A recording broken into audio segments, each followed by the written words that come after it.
ವೀಕ್ಷಕರೇ ನಮಸ್ಕಾರ. ನಾನು ನಿಮ್ಮ ಪ್ರೀತಿಯ ಆದಿ. ನನ್ನ ಯೂಟ್ಯೂಬ್ ಚಾನಲ್ಗೆ ಎಲ್ಲರಿಗೂ ಸ್ವಾಗತ ಕೋರ್ತಾ ಇದ್ದೀನಿ.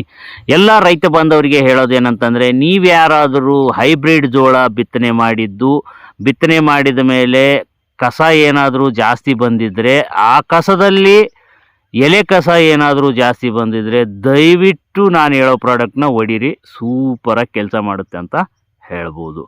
ಯಾಕಂತಂದರೆ ಕಳೆದ ವಿಡಿಯೋದಲ್ಲಿ ನಾನು ನಿಮಗೆ ಎಕ್ಸ್ಪ್ಲೇನ್ ಮಾಡಿದ್ದೆ, ಡೀಟೇಲ್ಸ್ನೆಲ್ಲ ಕೊಟ್ಟಿದ್ದೆ. ಹೈಬ್ರಿಡ್ ಜೋಳ ಬಿತ್ತನೆ ಮಾಡಿ 18ನೇ ದಿನಕ್ಕೆ ನಾನು ಒಂದು ಪ್ರಾಡಕ್ಟ್ನ ಸ್ಪ್ರೇ ಮಾಡ್ತೀನಿ. ನನ್ನ ಜಮೀನಲ್ಲಿ 90% ಕಸದಲ್ಲಿ 100% ಕಸದಲ್ಲಿ 90% ಕಸ ಎಲೆ ಕಸ ಇತ್ತು. ಎಲೆ ಕಸದಲ್ಲಿ ಆ ಮಿಕ್ಕಿದ ಕಸನೂ ಇತ್ತು. ಒಂದು 10% ಅದು ಕರಿಕೆ ಅಂತ ಹೇಳ್ತೀವಿ ನಾವು, ಅದು ಕರಿಕೆನೂ ಇತ್ತು. ಮತ್ತು ನೀರು ತುಂಗಿ ಅಂತೀವಿ, ಅದೂ ಇತ್ತು. ಆಮೇಲೆ ಕಾಂಗ್ರೆಸ್ ಗಿಡ ಅಂತೀವಿ ನಾವು, ಅದೂ ಇತ್ತು. ಎಲ್ಲದರಲ್ಲಿ ಎಲೆ ಕಸ ಮಾತ್ರ ಸಂಪೂರ್ಣವಾಗಿ ಸತ್ತೋಗಿದೆ ಅಂತ ಹೇಳ್ಬೋದು. ನಾನು ಬಿತ್ತಿದ ಒಂದು 18ನೇ ದಿನಕ್ಕೆ ನಾನು ಅದನ್ನು ಸ್ಪ್ರೇ ಮಾಡಿದ್ದೆ. ಅದು ಸ್ಪ್ರೇ ಮಾಡಿದ ಒಂದು 4ರಿಂದ 5ನೇ ದಿನಕ್ಕೆ ಒಂದು ಒಳ್ಳೆ ರಿಸಲ್ಟ್ ಬಂದಿದೆ ಅಂತ ಹೇಳ್ಬೋದು.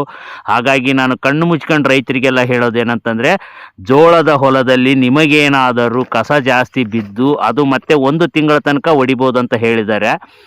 ಆಮೇಲೆ ಜೋಳಕ್ಕೆ ಕೂಡ ಯಾವುದೇ ರೀತಿ ಎಫೆಕ್ಟ್ ಆಗದೆ ನಿಮಗೆ ನಾನು 100% ರೆಫರೆನ್ಸ್ ಕೊಡ್ಬೋದು ನಾನು. ಮತ್ತು ಕಂಪ್ನಿಯವರು ಹೇಳಿದ್ದಾರೆ, ಅವ್ರ ಕಡೆಯಿಂದ ಪ್ರಮೋಷನ್ ಮಾಡಿಸಿದ್ದಾರೆ ಅಂತ ತಪ್ಪು ಭಾವನೆ ಬೇಡ. ನನಗೆ ಯಾವ ಕಂಪ್ನಿಯವರು ಹೇಳಿಲ್ಲ. ಆಮೇಲೆ ನಾನು ಕಂಪ್ನಿಯವ್ರ ಮಾತು ಕೇಳಿ ನಾನು ವೀಡಿಯೋ ಇನ್ನೂವರೆಗೂ ಯಾವುದೂ ಮಾಡಿಲ್ಲ. ಪ್ರಮೋಷನ್ ವೀಡಿಯೋ ಅಂತ ನಾನು ಯಾವುದು ಮಾಡಿಲ್ಲ. ನನ್ನ ಜಮೀನಲ್ಲಿ ನಾನೇನು ಎಕ್ಸ್ಪೆರಿಮೆಂಟ್ ಮಾಡ್ತೀನಿ ಅಂದರೆ, ನಾನೇನು ಬಳಸ್ತೀನಿ ಪ್ರಾಡಕ್ಟ್ಗಳನ್ನ, ಆ ಪ್ರಾಡಕ್ಟ್ಗಳ ಬಗ್ಗೆ ನಿಮಗೆ ತಿಳಿಸ್ತೀನಿ. ಅದರ ರಿಸಲ್ಟ್ ಕೂಡ ನಿಮಗೆ ತಿಳಿಸ್ಲಿಕ್ಕೆ ಬಯಸಿದ್ದೀನಿ. ಯಾವ ಥರ ರಿಸಲ್ಟ್ ಬಂತು, ಏನು ಯೂಸ್ ಮಾಡಿದ್ದೀನಿ ಅಂತೇಳಿ ನಾನು ನಿಮಗೆ ಪ್ರತಿಯೊಂದು ಕೂಡ ತಿಳಿಸ್ಕೊಂತ ಬಂದಿದ್ದೀನಿ. ಅದೇ ಥರ ಇದು ಕೂಡ ನಾನು ಕಳೆದ ವೀಡಿಯೋದಲ್ಲಿ ನನ್ನ ಜೋಳದ ಹೊಲದಲ್ಲಿ 2 ಎಕರೆ ಹೊಲದಲ್ಲಿ ಕಸ ಜಾಸ್ತಿ ಬಿದ್ದಿತ್ತಲ್ಲ, ಆ ಕಸದ ಬಗ್ಗೆ ನಿಮಗೆ ವೀಡಿಯೋ ಮಾಡಿದ್ದೆ. ಡಿಸ್ಪ್ಲೇನಲ್ಲಿ ತೋರಿಸ್ತೀನಿ ಕಸ ನಾನು ಸ್ಪ್ರೇ ಮಾಡೋದಕ್ಕಿಂತ ಮುಂಚೆ ಹೆಂಗಿತ್ತು ಅಂತ. ಆಮೇಲೆ ಸ್ಪ್ರೇ ಮಾಡಿದ ಒಂದು 3-4 ದಿನಕ್ಕೆ ಹೆಂಗಾಯಿತು ಕಸ, ಎಷ್ಟು ಕಸ ಉಳಿದಿದೆ, ಆಮೇಲೆ ಜೋಳಕ್ಕೆ ಏನೇನು ಎಫೆಕ್ಟ್ ಆಗಿದೆ, ಏನಾಗಿಲ್ಲ ಅಂತ ನೀವೇ ಸ್ಕ್ರೀನಲ್ಲಿ ನೋಡ್ಬೋದು. ಆ ಪ್ರಾಡಕ್ಟನ್ನು ಯಾವುದು ಅಂತ ಹೇಳಿದರೆ, ಅದೇ ನಮ್ಮ ಅದಾಮ ಕಂಪನಿಯ ಅಟ್ರಾಜಿನ್. ಇಲ್ಲಿದೆ ನೋಡಿ, ಅಟ್ರಾಜಿನ್ 50% WP ಹರ್ಬಿಸೈಡ್ ಇದಾಗಿರುತ್ತೆ.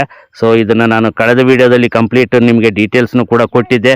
ಸೊ ನೋಡ್ತಾ ಇದ್ದೀರಾ ಇವಾಗ ಜೋಳದ ಪರಿಸ್ಥಿತಿ ಕೂಡ ಹೆಂಗಿದೆ ಅಂತೇಳಿ. ಎಲ್ಲ ಕಳೆದೋಗಿದೆ, ಅಂದರೆ ಕರಕೆ ಹೋಗಿಲ್ಲ, ನೀರು ತುಂಗೆ ಹೋಗಿಲ್ಲ. ಮಿಕ್ಕಿದ ಎಲೆ ಕಸ ಮಾತ್ರ ಸಂಪೂರ್ಣವಾಗಿ ಸುಟ್ಟು ಹೋಗಿದೆ. ಇಲ್ಲಿ ನೋಡ್ತಾ ಇದ್ದೀರಿ ಕೂಡ ನೀವು, ಈ ರೀತಿಯಾಗಿ ಸುಟ್ಕೊಂಡು ಹೋಗಿದೆ ಎಲೆ ಕಸ ಅನ್ನೋದು. ಓಕೆ, ಬಿಟ್ಟರೆ ಪಕ್ಕದಲ್ಲಿ ಜೋಳ ನೋಡ್ತೀರಾ ನೀವು, ಹೆಲ್ದಿಯಾಗಿದೆ. ಜೋಳಕ್ಕೆ ಯಾವುದೇ ರೀತಿ ಎಫೆಕ್ಟ್ ಆಗಿಲ್ಲ. ಒಂಚೂರು ಯೆಲ್ಲೋ ಕಲರ್ ಶೇಡ್ ಆಗಿದೆ ಅಷ್ಟು ಬಿಟ್ಟರೆ, ಏನು ಅಂಥ ತೀರಾ ಯೆಲ್ಲೋ ಕಲರ್ ಆಗಿ ಹಳದಿ ಕಲರ್ ಆಗಿ ಏನು ಬಂದಿಲ್ಲ. ಒಂಚೂರು ಎಫೆಕ್ಟ್ ಆಗಿದೆ, ಬಟ್ ಏನಾಗಿಲ್ಲ, ಸತ್ತೋಗಿಲ್ಲ. ಆಮೇಲೆ ಇದರಲ್ಲಿ ಇದೇನಿದೆಯಲ್ಲ ನಿಮಗೆ ನೀರು ತುಂಗೆ ಅಂತೀವಲ್ಲ, ಇದು ಸತ್ತಿಲ್ಲ. ನೀವು ನೋಡ್ತಾ ಇದ್ದೀರಿ ಸ್ಕ್ರೀನ್ ಮೇಲೆ. ಈ ನೀರು ತುಂಗೆ ರೌಂಡ್ ಅಪ್ ಹೊಡೆದ್ರೂ ಕೂಡ ಸಾಯಲ್ಲ, ಗ್ರೋತ್ ನಿಲ್ಲುತ್ತೆ ಅಷ್ಟೇ ಹೊರತು ಸಾಯಲ್ಲ. ಯಾಕಂತಂದರೆ ಅದೊಂದು ಮಂಡು ಕುಲ ಅಂತಲೇ ಹೇಳ್ಬೋದು, ರೈತರ ಒಂದು ಶತ್ರು ಅದು. ಆಮೇಲೆ ನೀವು ನೋಡ್ತಾ ಇದ್ದೀರಾ ನಮ್ಮ ಕಾಂಗ್ರೆಸ್ ಗಿಡ ಅಂತ ಏನು ಹೇಳಿದ್ನಲ್ಲ, ಇದೇ ಕಾಂಗ್ರೆಸ್ ಗಿಡ. ಈ ಕಾಂಗ್ರೆಸ್ ಗಿಡ ಕೂಡ ಸುಟ್ಟು ಕರ್ಕಲಾಗಿದೆ. ದೇವ್ರು ನಿನ್ಗೆ ಒಳ್ಳೇದು ಮಾಡ್ತದ, ನಿನ್ನ ಜನ್ಮಕ್ಕೆ ಹೋಗೋ. ಓಕೆ, ಈ ಕಾಂಗ್ರೆಸ್ ಗಿಡ ಕೂಡ ಇದು ಏನಂತಂದರೆ ಎಲೆ ಕಸ ಇದು ಎಲೆ ಇರುತ್ತಲ್ಲ, ಹಾಗಾಗಿ ಈ ಎಲೆ ಕಸ ಕೂಡ ಕಾಂಗ್ರೆಸ್ ಗಿಡ ಅಂತೀವಿ ನಮ್ಮ ಕಡೆ ಭಾಗದಲ್ಲಿ, ಅದು ಕೂಡ ಸತ್ತೋಗಿದೆ. ಅಂದರೆ ನಾನೇನು ಹೇಳ್ತಾ ಇದ್ದೀನಿ ಅಂತಂದರೆ, ಕಂಪ್ಲೀಟಾಗಿ ಈ ಅಟ್ರಾಜಿನ್ಗೆ ಎಲೆ ಕಸ ಮಂಗಮಾಯ ಆಗುತ್ತಂತ ಹೇಳ್ಬೋದು. ಬಿಟ್ಟರೆ ಕರಿಕೆ ಮತ್ತು ನೀರು ತುಂಗೆ ಮುಳ್ಸಜ್ಜೆ ಅಂತೀವಲ್ಲ, ಅದೆಲ್ಲ ಒಂದು ಸ್ವಲ್ಪ ಗ್ರೋತ್ ನಿಂತಿದೆ ಏನೋ ಗೊತ್ತಿಲ್ಲ, ಹಂಗೆ ಇದೆ ಗ್ರೀನ್ ಆಗಿ. ಸೊ ಮಿಕ್ಕಿದ ಕಸ ಎಲ್ಲ ಸಂಪೂರ್ಣವಾಗಿ ನಾಶ ಆಗಿ ನೀವೇ ಕೂಡ ನೋಡ್ತಾ ಇದ್ದೀರಾ. ಸಾಲು ಯಾವ ಥರ ಸಾಲು ಕಾಣಿಸ್ತಾ ಇದೆ ನಂದು ಜೋಳ ಅಂತೇಳಿ. ತುಂಬ ಖುಷಿ ಆಯಿತು. ಆಮೇಲೆ ನಿಮಗೆ ನಾನು ಕಾರ್ನರ್ಗೇನು ಈ ದಾರಿಗೆ ಹೋಗ್ಲಿಕ್ಕಂತೇಳಿ ಬಿಟ್ಟಿದ್ದೆ ನಾನು. ಇದರಲ್ಲಿ ಕಸ ನೋಡಿದರೆ ಒಂದು ಆಲ್ಮೋಸ್ಟ್ 1-1.5 ಫೀಟ್ ಹೈಟ್ ಆಗಿತ್ತು. ಅದು ಕೂಡ ನಿಮಗೆ ತೋರಿಸ್ತಾ ಇದ್ದೀನಿ. ಅದು ಕೂಡ ಎಲ್ಲ ಸುಟ್ಟು ಕರ್ಕಲಾಗಿ ಹೋಗಿದೆ, ನೋಡ್ತಾ ಇದ್ದೀರಿ. ಕರ್ರಗಾಗಿದೆ, ಅಂದರೆ ಎಲೆ ಎಲ್ಲ ಸತ್ತೋಗಿದೆ. ಅಂದರೆ ಸ್ಪ್ರೇ ಮಾಡಬೇಕಾದ್ರೆ ನೋಡಿ, ಇಲ್ಲಿ ಡಿಫ್ರೆನ್ಸ್ ಕೂಡ ಗೊತ್ತಾಗುತ್ತೆ ನೋಡಿ ನಿಮಗೆ. ಇದೆಲ್ಲ ಸ್ಪ್ರೇ ಬಿದ್ದಿದೆ, ಇಲ್ಲಿ ಬಿದ್ದಿಲ್ಲ. ಇದು ಗ್ರೀನ್ ಹಂಗೆ ಉಳ್ಕೊಂಡೈತಿ. ಇದಿಷ್ಟು ಬಿಟ್ಟರೆ ಅಲ್ಲಿ ನೋಡಿ ಮುಂದೆ ಹಂಗೆ ಕರ್ಗಾಗೈತೆ. ಅಂದರೆ ಎಲ್ಲಿ ಎಣ್ಣೆ ಬಿದ್ದಿಲ್ವೋ ಅಲ್ಲಿ ಮಾತ್ರ ಕೆಲಸ ಮಾಡಿಲ್ಲ. ಯಾಕಂದರೆ ಅಲ್ಲಿ ಸ್ಪ್ರೇನೇ ಬಿದ್ದಿಲ್ಲ, ಎಣ್ಣೆನೇ ಬಿದ್ದಿಲ್ವಲ್ಲ, ಅದು ಯಾಕೆ ಕೆಲಸ ಮಾಡುತ್ತೆ. ಹಾಗಾಗಿ ನಾನು ಧೈರ್ಯವಾಗಿ ಹೇಳ್ತೀನಿ, ಅಟ್ರಾಜಿನ್ನ ಜೋಳ ಬಿತ್ತಿದ ಮಾರನೇ ದಿವಸನೇ ಹೊಡಿತಾರೆ ಖಾಲಿ ಹೊಲದಲ್ಲಿ, ಪಯ್ಯ ಹೊಡಿಕಿನ ಮುಂಚೆಗೆ ಹಂಗೂ ಹೊಡಿಬೋದು. ಕಂಪ್ನಿಯವ್ರು ಹೇಳೋದು ಆ್ಯಕ್ಚುಲಾಗಿ ಹಂಗೆ ಹೇಳೋದು, ಬಿತ್ತನೆ ಮಾಡಿದ ಮಾರನೇ ದಿನವೇ ಹೊಡಿಬೇಕಂತ ಹೇಳ್ತಾರೆ ಬರೀ ನೆಲದ ಮೇಲೆ.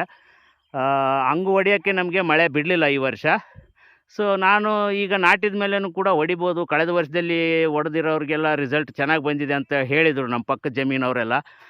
ಬಂದ ಮೇಲೆ ಹೊಡೆದಿದ್ರು ಕೂಡ ಅವ್ರದ್ದು ಒಂದು ಸ್ವಲ್ಪ ಡ್ರೈ ಇದ್ದಾಗ ಹೊಡೆದಿದ್ರು. ಆಮೇಲೆ ರೈತರೇ ಇನ್ನೊಂದು ಗಮನ ಇಟ್ಟು ಕೇಳಿಸ್ಕೊಳ್ಳಿ, ಯಾವುದೇ ಸ್ಪ್ರೇ ಮಾಡ್ಬೋದು, ಯಾವುದೇ ನಾವು ಏನೇ ಸ್ಪ್ರೇ ಮಾಡಲಿ, ಹುಳುಕ್ಕಾಗಲಿ ಬೇರೆ ಕೆಲಸಕ್ಕಾಗಲಿ ಯಾವುದೇ ಸ್ಪ್ರೇ ಮಾಡಬೇಕಾದ್ರೆ ಹಸಿ ಇದ್ದವಾಗ ಸ್ಪ್ರೇ ಮಾಡಿದರೆ ಯಾವುದೇ ಎಣ್ಣೆ ಆಗಿರಲಿ ಕೆಲಸ ಮಾಡುತ್ತೆ.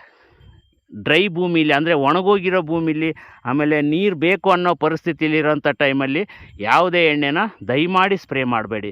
ಯಾಕಂತಂದರೆ ಅದು ಕೆಲಸ ಮಾಡಲ್ಲ, ಇನ್ನಿಷ್ಟು ಎಫೆಕ್ಟ್ ಮಾಡುತ್ತೆ ನಮ್ಮ ಭೂಮಿಗೆ. ಯಾಕಂದರೆ ಆಲ್ರೆಡಿ ನೀರಡಿಕೆ ಆಗಿರುತ್ತೆ ಭೂಮಿಗೆ. ಅದರಲ್ಲಿ ನಾವು ಮತ್ತೆ ಇದನ್ನು ಡೋಸ್ ಕೊಟ್ಟು ಅದಕ್ಕೆ ತ್ರಾಸು ಕೊಡ್ತೀವಿ ಅಂತ ಅನಿಸುತ್ತೆ ಬೆಳೆಗೆ. ಹಾಗಾಗಿ ಯಾವುದೇ ಸ್ಪ್ರೇ ಮಾಡಿ ನೀವು ಹಸಿ ಇರಬೇಕು, ಅದು ಒಳ್ಳೆಯದು ಅಂತ ನಾನು ಹೇಳಿಕ್ಕೆ ಬಯಸ್ತೀನಿ. ಇವಾಗ ಕಸ ಎಲ್ಲ ಕಂಪ್ಲೀಟಾಗಿ ಒಣಗೋಗಿದೆ, ಎಲೆ ಕಸ ಎಲ್ಲ ಕಂಪ್ಲೀಟಾಗಿ ಒಣಗೋಗಿದೆ. ಅಲ್ಲಲ್ಲಿ ಉಳಿದಿರೋಂಥ ಈ ಕರಿಕೆ ಆಗಿರ್ಬೋದು, ನೀರು ತುಂಗಿ ಆಗಿರ್ಬೋದು, ಅದು ಇದು ಒಂದು ಸ್ವಲ್ಪ ಗ್ಯಾಪ್ ಆಗಿದ್ದಲ್ಲಿ, ಎಣ್ಣೆ ಸರಿಯಾಗಿ ಸ್ಪ್ರೇ ಆಗದೆ ಇರೋಂಥಲ್ಲಿ ಏನು ಉಳ್ಕೊಂಡಿರುತ್ತಲ್ಲ, ಅದನ್ನೆಲ್ಲ ಕ್ಲೀನ್ ಮಾಡಬೇಕು ಅಂತ ನಾನೇನು ಮಾಡ್ತಾಯಿದ್ದೀನಿ ಅಂತಂದರೆ ಎತ್ತಿನ ಗಳೆ ಓಡಿಸ್ತಾ ಇದ್ದೀನಿ. ಎತ್ತಿನ ಗಳೆ ಓಡಿಸೋದ್ರಿಂದ ಏನಾಗುತ್ತೆ, ಭೂಮಿ ಕೂಡ ಒಂದು ಸ್ವಲ್ಪ ಹದ ಆಗಿ ಚೆನ್ನಾಗಿ ಫಲವತ್ತತೆ ಬರುತ್ತೆ. ಬೇರೆ ಒಂದು ಸ್ವಲ್ಪ ಗಾಳಿ ಆಡಿದರೆ ಚೆನ್ನಾಗಿ ಕಿತ್ಕೊಂಡು ಬರುತ್ತೆ. ಯಾಕಂದರೆ ಕಳೆದ ವೀಡಿಯೋದಲ್ಲಿ ನಾನು ಆ ಕಡೆ 4 ಎಕರೆ ಬಿತ್ತನೆ ಮಾಡಿದ್ದನ್ನೇನು ಗಳೆ ಓಡಿಸೋ ವೀಡಿಯೋ ಕೊಟ್ಟಿದ್ದೆ. ಗಳೆ ಓಡಿಸಿದ ಮೇಲೆ ತುಂಬ ಚೆನ್ನಾಗಿ ಬಂದಿದೆ. ಹಾಗಾಗಿ ನಾನು ಇದನ್ನು ಕೂಡ ಮಿಕ್ಕಿದನ್ನೆಲ್ಲ ಖಾಲಿ ಮಾಡಬೇಕಂತೇಳಿ ಎತ್ತಿನ ಗಳೆನ ಓಡಿಸ್ತಾ ಇದ್ದೀನಿ. ಈ ರೀತಿಯಾಗಿ ಚೆನ್ನಾಗಿ ಬಂದಿದೆ, ಸಾಲ ಇಲ್ಲ, ಚೆನ್ನಾಗಿ ಕಾಣಿಸ್ತಾ ಇದೆ ಕೂಡ. ಅದಾಮ ಕಂಪ್ನಿಯ ಅಟ್ರಾಜಿನ್ ಒಳ್ಳೆ ಕೆಲಸ ಮಾಡಿದೆ ಅಂತ ನಾನು ಹೆಮ್ಮೆಯಿಂದ ಹೇಳ್ತಾ ಇದ್ದೀನಿ. ಯಾಕಂದರೆ ಬಿತ್ತನೆ ಮಾಡಿದ 18 ದಿನದ ನಂತರ ಹೊಡೆದಿದ್ದೀನಿ, ಆವಾಗೂ ಕೂಡ ಒಳ್ಳೆ ಕೆಲಸ ಮಾಡಿದೆ. ಬಟ್ ಎಲೆ ಕಸ ಅನ್ನೋದು ಮಾತ್ರ ಕಂಪ್ಲೀಟ್ ಮಂಗಮಾಯ ಆಗಿದೆ ಅಂತ ನಾನು ಹೇಳ್ಬೋದು. ಅದಕ್ಕೆ ಮಿಕ್ಕಿರೋಂಥ ಕಸಗನ್ನು ನಾನು ಇವಾಗ ಕ್ಲೀನ್ ಮಾಡ್ಬೇಕಂತೇಳಿ ನಾನು ಎತ್ತಿನ ಗಳೆನ ಓಡಿಸ್ತಾ ಇದ್ದೀನಿ. ಇವಾಗ ಏನಾದರೂ 1-2 ದಿನ ಬಿಟ್ಟು ಮಳೆ ಬಂತು ಅಂತಂದರೆ ಈಗ ಮೊದಲನೇ ಗೊಬ್ಬರ ಕೊಡಬೇಕು ಇದಕ್ಕೆ. ಇಷ್ಟಿತ್ತು. ಇವಾಗ ನಾನು ಇನ್ನೊಂದು ಸಾರಿ ಹೇಳೋದೇನಂತಂದರೆ ಅಟ್ರಾಜಿನ್ ಒಳ್ಳೆ ಕೆಲಸ ಮಾಡಿದೆ ಅಂತ ನಾನು ಸಂಪೂರ್ಣವಾಗಿ ಹೇಳ್ತಾ ಇದ್ದೀನಿ. ನಾನು ಕಂಪ್ನಿನ ಪ್ರಮೋಟ್ ಮಾಡ್ತಾ ಇಲ್ಲ, ನಾನು ಎಕ್ಸ್ಪೆರಿಮೆಂಟ್ ಮಾಡಿ ನನ್ನ ಜಮೀನಲ್ಲಿ ಏನು ನಾನು ಬಳಸಿದ್ದೆ ಅದರ ರಿಸಲ್ಟ್ನ ನಿಮ್ಮ ಮುಂದೆ ಹೇಳ್ತಾ ಇದ್ದೀನಿ. ಚೆನ್ನಾಗಿ ಬಂದಿದೆ. ಎಸ್ ವೀಕ್ಷಕರೇ, ಈ ವಿಡಿಯೋದಲ್ಲಿ ನಿಮಗೆ ಅಟ್ರಾಜಿನ್ ಬಗ್ಗೆ ಕಂಪ್ಲೀಟ್ ಮಾಹಿತಿನ ಅಂದರೆ ಒಳ್ಳೆ ಕೆಲಸ ಮಾಡಿದೆ ಅಂತ ನಾನು ಹೆಮ್ಮೆಯಿಂದ ಹೇಳಿದ್ದೀನಿ. ಈ ವಿಡಿಯೋ ನಿಮ್ಗೆ ಇಷ್ಟ ಆಯಿತು ಅಂತ ಅನಿಸುತ್ತೆ. ಮುಂದಿನ ವಿಡಿಯೋದಲ್ಲಿ ಇನ್ನೊಂದು ವಿಚಾರ ಇಟ್ಕೊಂಡು ನಿಮ್ಮ ಮುಂದೆ ಬರ್ತೀನಿ ಅಂತ ಪ್ರಾಮಿಸ್ ಮಾಡ್ತಾ, ಮುಂದಿನ ವಿಡಿಯೋದಲ್ಲಿ ಮತ್ತೆ ಸಿಗ್ತೀನಿ ಅಂತ ಹೇಳಿ ಈ ವಿಡಿಯೋಕ್ಕೆ ಇಲ್ಲಿಗೆ ವಿರಾಮ ಕೊಡ್ತಾಯಿದ್ದೀನಿ. ನೆಕ್ಸ್ಟ್ ವಿಡಿಯೋದಲ್ಲಿ ಸಿಗೋಣ. ಅಲ್ಲಿವರೆಗೂ ಥ್ಯಾಂಕ್ ಯು.